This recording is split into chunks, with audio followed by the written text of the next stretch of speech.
Salut mes amis! Dans cette vidéo, nous allons voir la technique opératoire de la division.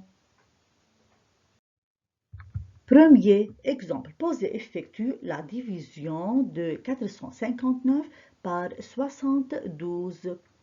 On pose l'opération 459 divisé par 72. Dans cette division, le diviseur 72 est composé de deux chiffres. Donc on prend le nombre formé par les deux premiers chiffres de gauche, 45, pour le diviser par 72. Mais 45 est plus petit que 72, donc on prend 459 et on divise par 72. Pour faciliter la division, on peut cacher les chiffres des unités de chaque terme. Donc, on cache le chiffre 9 du dividende et le chiffre 2 du diviseur 72 et on cherche combien de fois 7 est contenu dans 45. Dans la table de 7, pas de 45.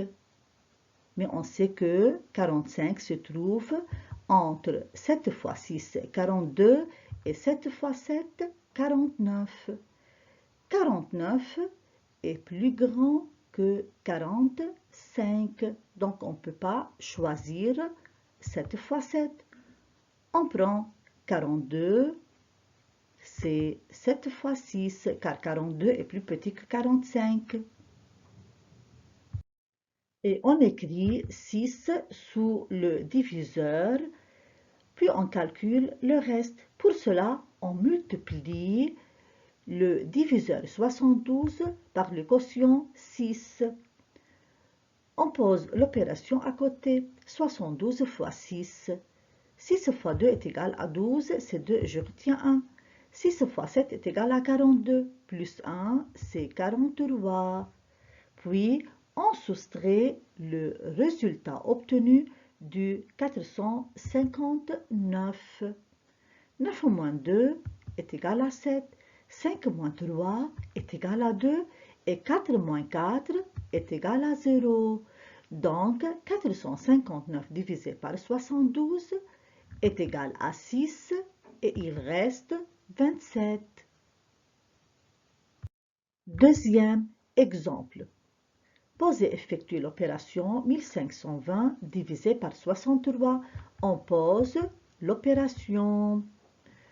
Dans cette division, le diviseur 63 est composé de deux chiffres, donc on prend la partie composée de deux premiers chiffres de gauche, c'est 15. Mais 15 est plus petit que 63, donc on prend 152 et on divise par 63.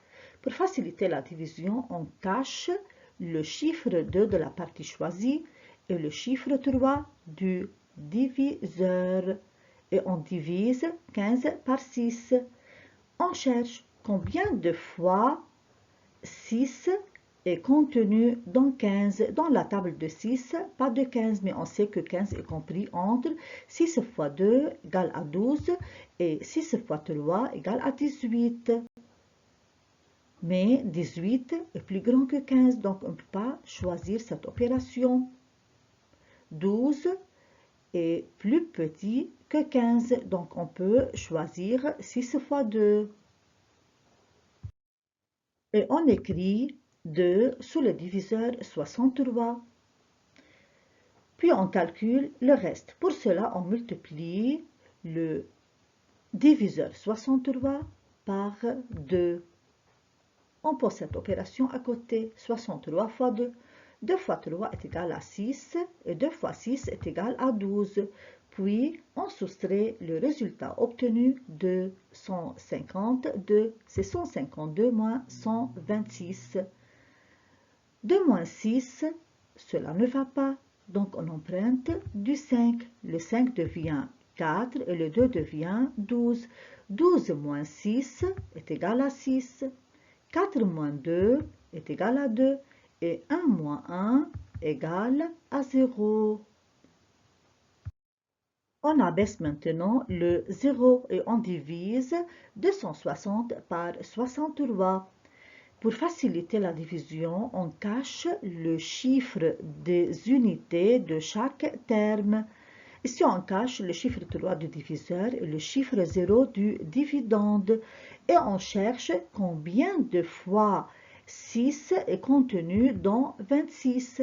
Dans la table de 6, pas de 26.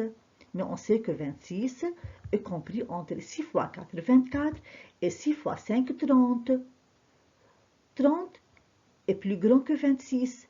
Donc, on ne peut pas choisir cette opération. 24 est plus petit que 26. Donc, on choisit 6 fois 4. On écrit 4 dans le quotient. Ça veut dire la réponse de la division. Puis, on multiplie 63 par 4. On pose cette opération à côté. 63 fois 4 est égal à combien? 4 fois 3 est égal à 12. C'est 2, je retiens 1. 4 fois 6 est égal à 24. Plus 1, c'est 25.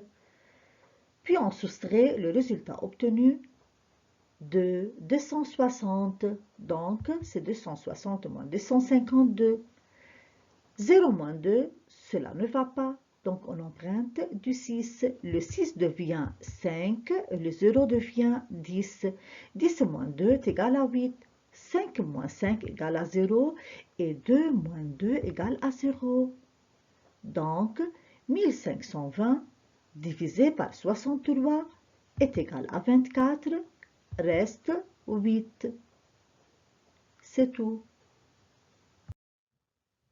Merci mes amis et à bientôt.